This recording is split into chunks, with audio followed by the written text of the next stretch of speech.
Dr. Adolfo Murillo, and today I'll be presenting to you this wonderful spirit that we call tequila, a product of Mexico, proudly made, grown, produced in Mexico for the world and its enjoyment.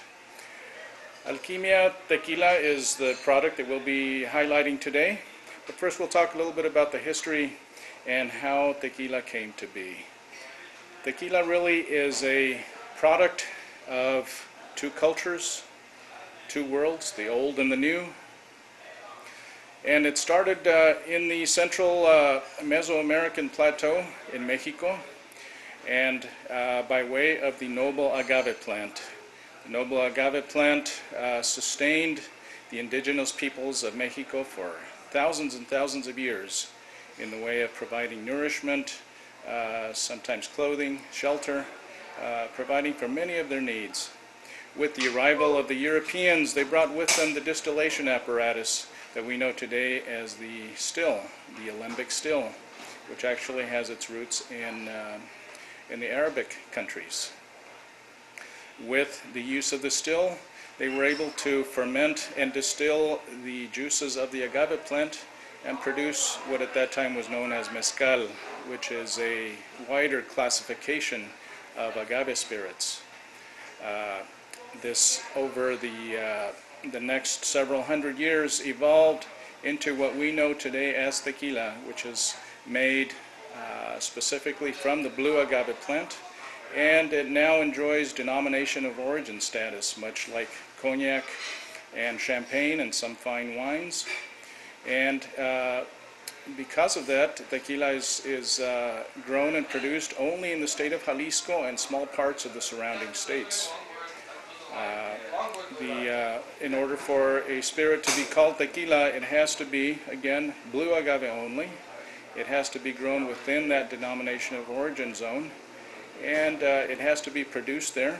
And if it is going to be 100% agave tequila, it has to be bottled there as well before it is sold to the public or exported to other countries. The agave plant takes 7 to 10 years to mature, and during this time, contrary to what many people think, it does require constant maintenance, constant care in taking care of the agave plant, trimming it, taking care of the soil around it, and keeping it free of pests and diseases, so that 7 to 10 years later the agave plant can be harvested to make tequila.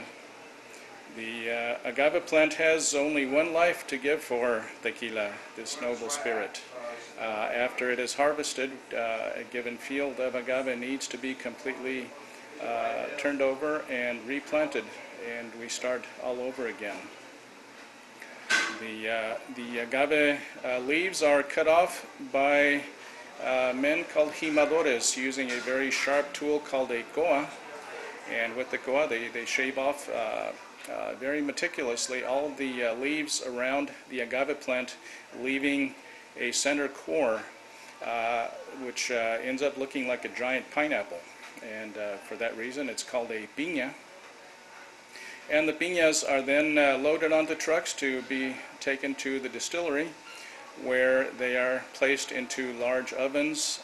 The more traditional way of cooking the agave is in stone ovens. Some of the larger distilleries now also use stainless steel autoclaves, which are like a giant pressure cooker. They do cook the agave much faster. However, some of the small artisanal brands prefer the more traditional stone ovens. The philosophy there is that there's more control, there is more complete caramelization of the sugars, and also it gives us more control in ridding some of the substances that can lead to bitterness in the end product, the tequila. After it's cooked, the cooked agave is then shredded and milled to remove the juice from the fiber in the agave. This juice is then placed into large, usually stainless steel vats for fermentation. Some of these vats are as large as 30,000 liter capacity, and we usually add yeast to the mixture to promote the fermentation. The yeast is a microorganism that comes in and digests the sugar. And as a byproduct, there are actually three byproducts of the fermentation. The digestion of the sugars by the yeast. One of them being heat, and if you place your hand on the fermentation vat, it'll actually feel very hot. And if you look down into the fermentation vat, you'll notice that it's swirling and churning like a washing machine, but there's actually nothing mechanical going on inside. That is simply the production of carbon dioxide, which is another of the byproducts. And the third byproduct from the digestion of the sugars is, fortunately for us, alcohol. And once the yeast completes their digestion of the sugars, then we call that the mosto. And when all of the activity slows down, we call it the dead mosto. And this mosto, or the must, is then transferred over to the pot stills. We like to use stainless steel pot stills for distillation.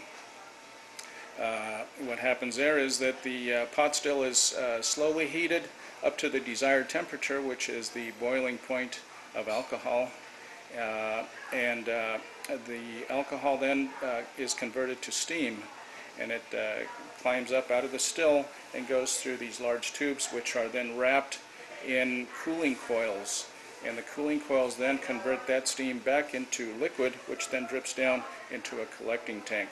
And that makes it a liquid again.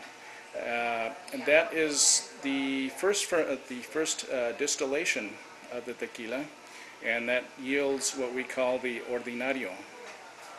The ordinario is then placed into a second still for a second distillation. Most tequilas are required to have minimum 2 distillations, and most tequilas are distilled twice, although there are some companies that are distilling their tequilas 3 times or even up to 5 times. The tequila that results from the second distillation is now a full-blown tequila as we know it, although usually it is a bit higher proof than what we normally see in the marketplace, anywhere from 50 to 55% alcohol, sometimes even a little bit higher. But then prior to bottling, it is adjusted back down to, for the U.S. market, 40% or 80 proof, usually by the use of water that is added to dilute the alcohol back to the desired proof. At this point, we're going to invite a good friend of ours, a guest that will accompany us in a tasting of the line of our guest tequila today, Alquimia Tequila. We'll be right back.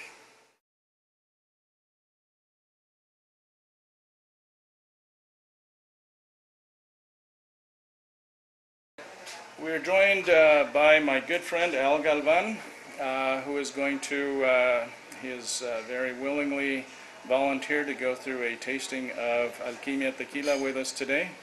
Are you ready, sir? And I'm very happy to be here. Yes, Thank you for joining us. As with all tastings of tequila, we normally like to start with the youngest to the oldest or the more aged expression of the tequilas. Alquimia Tequila has 4 expressions, the Blanco, Reposado, Añejo, and Extra Añejo. And so we're going to start with the Blanco Tequila. And we'd like to invite our friends that are watching us to join us in this virtual tasting as we go through this flight of tequila. So this will be a flight simulator of Alquimia Tequila, if you will. Although we will be having the real thing because we need to be able to talk about the elements in the tequila itself. So we'll start then with the Blanco Tequila. Love that sound. Oh, nice. Are you ready, sir? I believe I am ready. Now you'll notice that we're not using what has come to be known as the caballito, the long slender glass that traditionally has been used to take shots of tequila. The tequilas of today, we like to we like to portray as something that we do not shoot. We rather sip and enjoy, really to give you the best enjoyment of the spirit itself, because if you shoot it, you really don't have a chance to appreciate everything that is in the tequila itself. So, What, if I might ask, yes, sir. what makes it so clear? I've seen others that are darker. This is very clear. Got That's, a bit of a clear.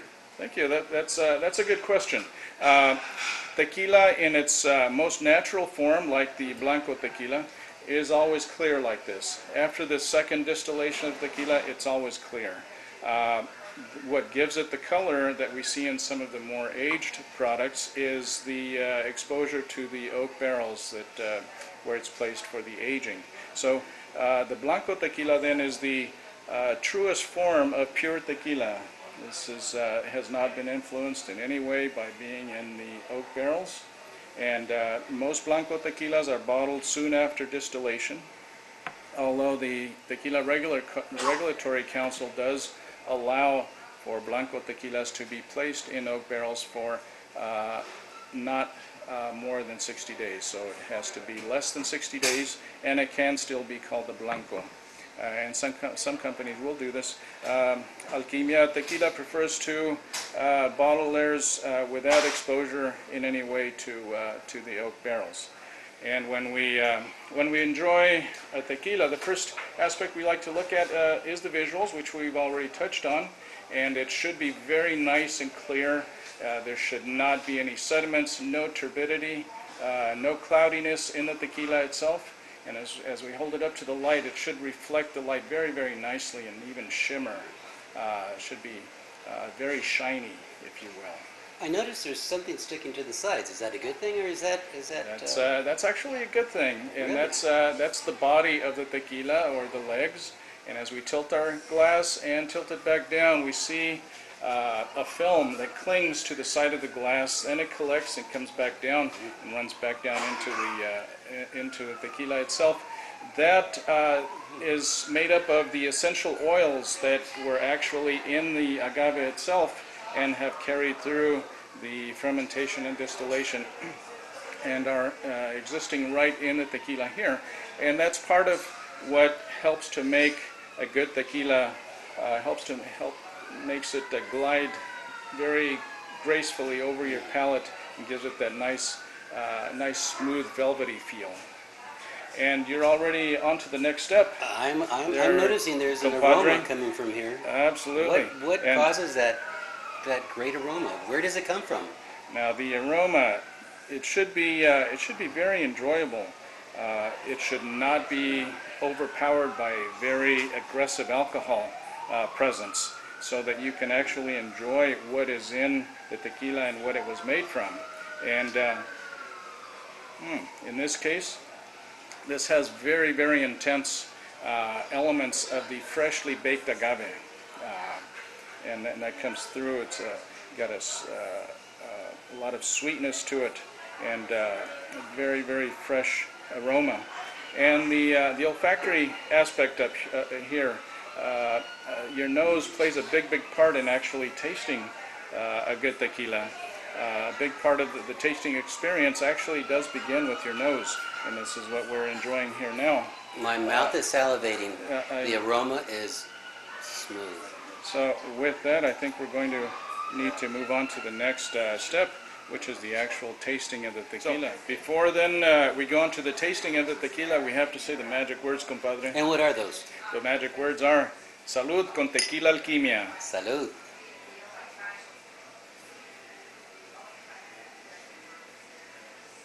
Oh, smooth. What makes it so smooth?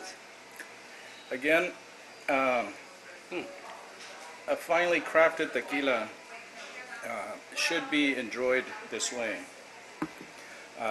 It should not be overly harsh, and it should allow you to let it flow completely over your palate, so that you can pick up all the nuances in the tequila itself, and let the flavor profile just really open up and let you truly appreciate what is within this flavor profile of the tequila.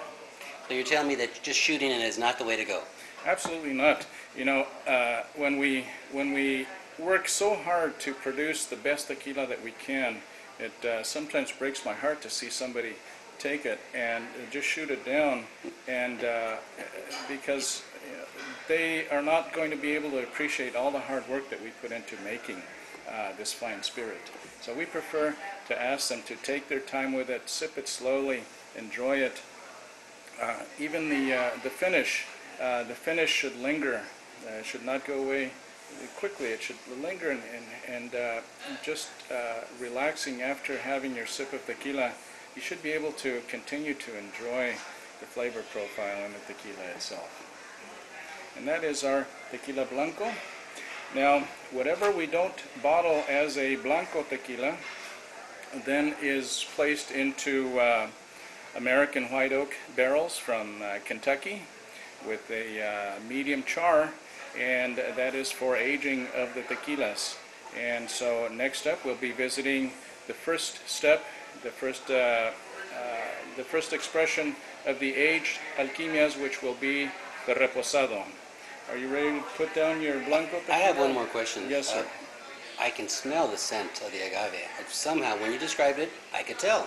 But what gives it that smooth taste? What am I tasting? You're tasting, you actually said it yourself, you're tasting the agave. The agave, if you ever have an opportunity to go into a tequila distillery, what we are describing here in the aroma is precisely what pervades your senses completely when you walk into a distillery. You're immediately invaded by this intense aroma of the freshly baked agave. It's very, very sweet. It's in this case, when it comes through, it's very crisp and fresh. But when you have had the chance to know what the distillery smells like, especially, that brings you, and when you have a taste of a Blanco tequila, especially the Blanco tequila, it transports you way back to the time when you were in the distillery, because that aroma and the taste are very, very distinctive. No other spirit has a flavor profile like tequila. To me, when I appreciate that aroma, or sometimes when I eat some of the freshly baked agave, to me, the closest I can describe to its taste is a cross between creme brulee and bananas Foster. And creme brulee is one of my favorite desserts in the whole world, so you know that I really do enjoy that. I can see why. This is excellent. Salud once again, compadre. Salud.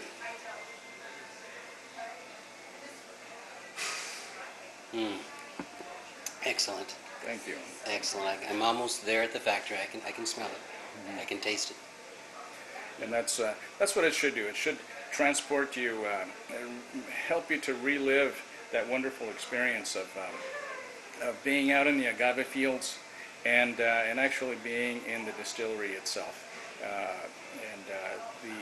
The expression that most does that for you would be the Blanco tequila, because of its purity, because it is the closest to the natural agave as we can get. So we'll be back with the next expression, which will be the reposado. And thank you, compadre. Thank you. Excellent. Always good to have compadres willing to partake in such participate. ambrosia. Adolfo, before we move on, I just noticed something. It has a certain marking here. It says USDA organic. What exactly does that mean? That actually is very, very significant, especially for Tequila Alquimia. Many people have the perception that agave grows in the wild, and at most maybe you plant it and then you come back 7 or 10 years later and harvest the agave. But unfortunately, the opposite is true. Agave, for the most part, agave is not grown in a natural way in Jalisco or anywhere in Mexico. the great majority of agave is grown under very, very chemical-intensive methods, and this goes also for just about any crop grown in Mexico and many other parts of the world. Each year, millions and millions of tons of toxic pesticides and chemical fertilizers and fungicides and weed killers or herbicides are poured onto the earth just for the sake of producing a marketable crop or product. That doesn't sound very healthy. Not at all, and really I think that it's something that many people need to be aware of, because the result of using so many chemicals, and much of the use of chemicals is actually unregulated, is devastating, first of all, to the soil, and it's just a matter of time before that soil becomes completely sterile and will no longer produce crops. And what happens then is that it just becomes semi-desert, and the topsoil will eventually be blown away by the winds or washed away by the rains, leaving nothing but rock and sand. Along the way, the health of the farm workers is a huge issue, because they apply these chemicals usually with no protection at all. And it's just we wanted to do, we took on a commitment to make the land productive, and if we were able to do that, to then use that as a means to teach others how to also improve the quality of their soil and their way of life and their ability to take care of their families.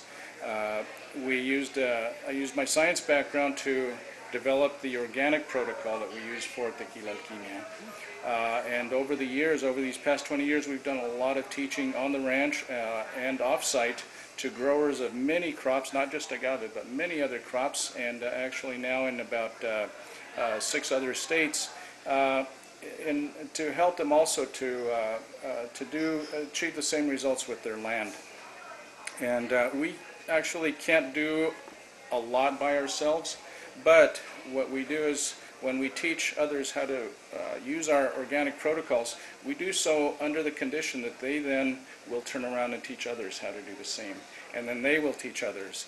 And very soon, I have a feeling that if this continues and we gain more momentum, that we will soon begin to make a difference in the environment and in people's lives. So you're actually able to measure the intensity of their commitment to the organic process?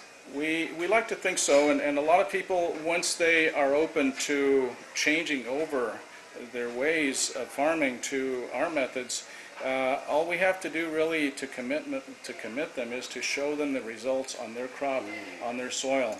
Then once they see that, then they're sold for good, and they continue that. They've been very, very good about helping us to continue to educate growers and educate the public, because really this many times is an issue that is consumer driven. There are actually very, very few tequilas that are actually certified directly by the USDA. And this is a commitment that we took on that we hope to continue to work towards.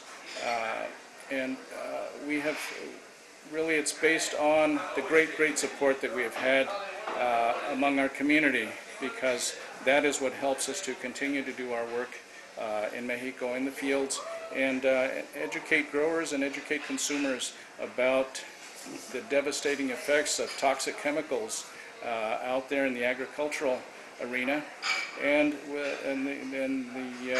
the health effects, the very, very negative health effects that this will cause on the consumer.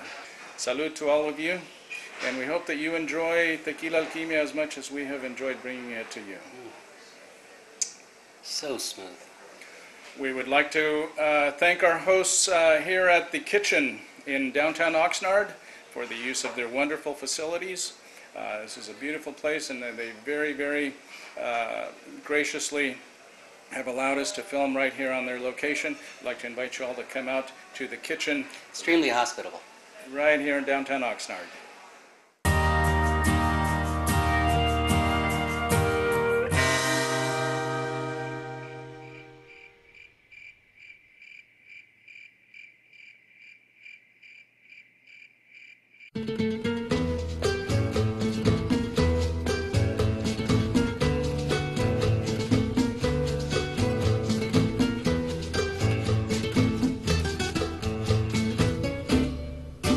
Que se quede el infinito sin estrellas o que pierda el ancho mar su inmensidad.